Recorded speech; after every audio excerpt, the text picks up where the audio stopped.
두 번째는 이제 말씀을 듣는 것도 아주 중요한데요. 두 번째, 이 듣기와 관련해서 우리의 바른 태도가 또 몇 가지가 있습니다.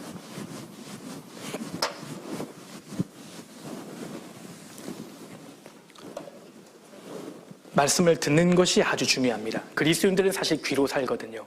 말씀을 듣는 것이 중요한데, 첫 번째, 말씀을 들을 때 우리가 반드시 결단해야 할 것은 교회에서 전해지는 말씀, 그 말씀 자리가 있을 겁니다. 반드시 그 자리를 지켜야 합니다. 반드시 참석해야 합니다. 이게 아주 중요합니다. 대표적으로 주일 말씀, 수요 말씀, 그리고 이제 토요일 날 청년의 교제라든지 주일 청년 교제, 말씀이 전해지는 자리가 있지 않습니까? 그 자리에 어떻게 해서든지 참여하려고 노력하셔야 돼요. 예를 들어서요, 내가 퇴근하고 아무리 빨리 와도 교회당에 도착하면 8시가 된다. 그럼 수요 말씀이 30분밖에 남지 않았잖아요. 늦게라도 오셔서 말씀을 들으셔야 합니다. 왜냐하면 우리가 1시간 정도 말씀을 다 듣는다 하더라도 그 말씀이 전부 다 내 것이 되는 건 아니거든요. 늦게라도 정말 간절하게 말씀을 들으면 하나님께서 그 말씀을 깨닫도록 도와주십니다. 정말 간절한 마음으로 늦게 와서 말씀을 듣는 그 사람을 하나님께서 얼마나 귀중하게 보시겠어요. 하나님 절대 그 사람은 빈손으로 안 돌려보내십니다. 그래서 내가 무슨 일이 있어도 말씀이 전해지는 자리에는 참여하겠다. 이게 필요합니다. 우리가 아무리 바빠도 말씀 들을 시간이 없을 정도로 바빠서는 안 됩니다. 내게 지금 힘이 있다 할지라도 말씀을 듣지 않으면 금방 고갈되어 버리죠. 자동차가요, 기름 넣을 시간이 없어서 기름을 넣지 않는다면 내가 원하지 않는 때에, 내가 원하지 않는 장소에 멈춰버릴 겁니다. 우리 신앙이 그러하다는 겁니다. 말씀을 듣는 것이 중요합니다. 1년이 52주지 않습니까? 주일 말씀, 수요 말씀에 빠지지 않고 참여하는 사람은 그렇지 않은 사람과 반드시 신앙적인 차이가 생깁니다. 1년에 104번이거든요. 104번의 말씀을 정말 간절한 마음으로 참여해서 듣는 사람과 그렇지 않는 사람은 반드시 차이가 생길 수밖에 없지 않습니까? 가랑비에 옷이 젖는 것처럼 하나님의 성령의 비가 계속 적셔지는데 변화가 없겠습니까? 말씀을 듣는 것이 필요합니다.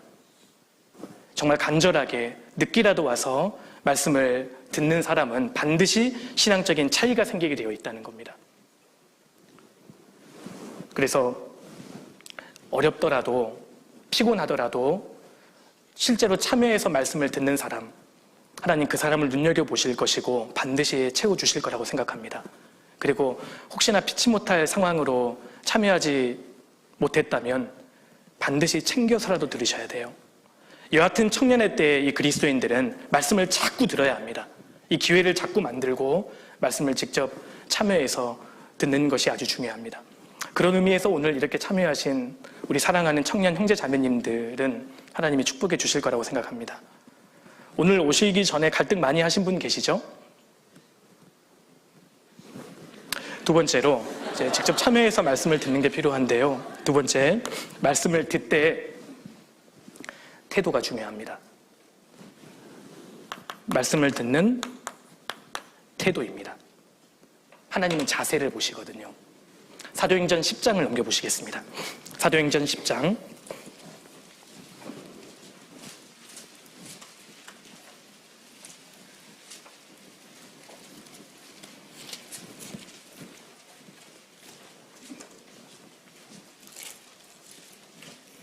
사도행전 10장 33절입니다.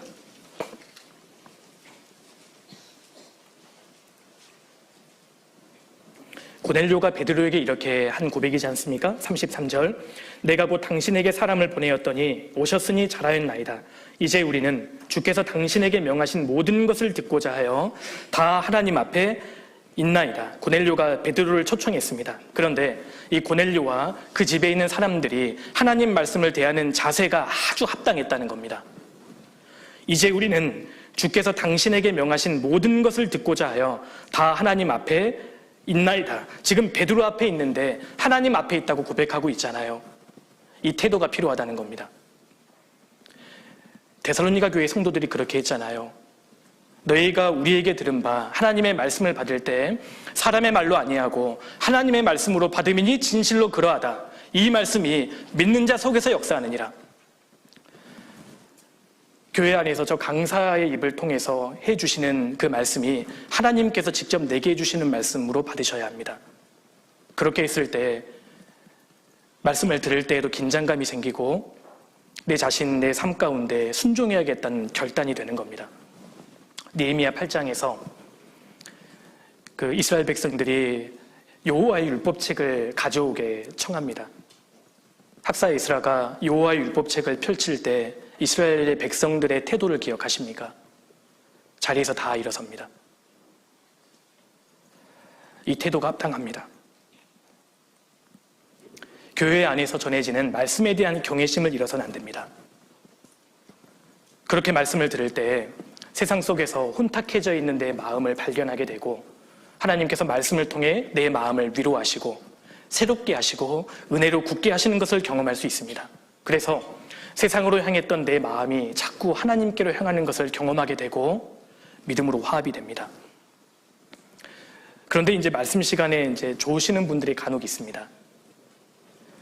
물론 이제 몸이 피곤해서 깜빡 졸 수 있죠. 그럴 수 있습니다. 그런데 이제 말씀 시간마다 주무시는 분들이 간혹 있습니다. 말씀 참여할 때에는 아주 찌뿌둥하고 피곤하게 참여했는데 말씀 2시간 듣고 나서는 굉장히 개운하게 상쾌하게 돌아가는 분들이 있죠. 그렇죠? 말씀 시간대마다 조는 분들이 있다면 그분은 신앙을 반드시 돌아보셔야 합니다. 하나님께서 저 강사의 입을 통해서 내게 주시려고 하는 말씀이 분명히 있는 겁니다. 그런데 자신이 그 말씀을 받지 않으면 자기 것이 될 수 없잖아요. 그래서 말씀 시간에는 바른 자세로 집중해서 듣는 것, 이것도 우리가 훈련되어야 합니다. 사실 지금 나의 몸의 자세는 내 마음의 상태를 그대로 대변해 주는 것이기 때문에 그렇습니다. 그리고 이제 어떤 분들은 말씀 들으실 때 가만히 못 계시는 분들도 계세요.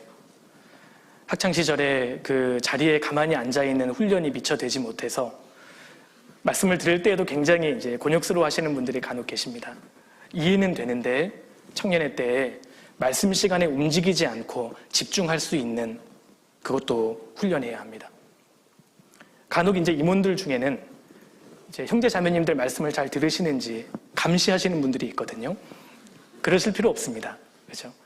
그 말씀이 형제 자매님들에게 필요한 동시에 사실 나에게 필요한 말씀이니까요. 말씀에 집중해야 합니다. 우리가 지금 하나님 앞에 있다는 이 생각을 잊지 말고 집중력을 가지고 말씀을 들어야 합니다. 말씀 듣는 태도에 따라서 말씀을 받아들이는 양이 달라집니다.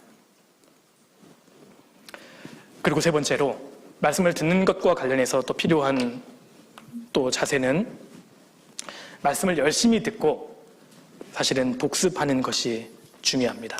복습. 그래서 말씀을 듣다가 중요한 내용은 옆에 메모해 두셨다가 시간이 지나서 집에 돌아가시면 그것을 복습해서 진짜 자기 것으로 만드는 작업이 후행되어야 한다는 겁니다. 효과적인 공부 방법입니다. 어떤 강의를 듣고 나서 8시간 안에 복습하기.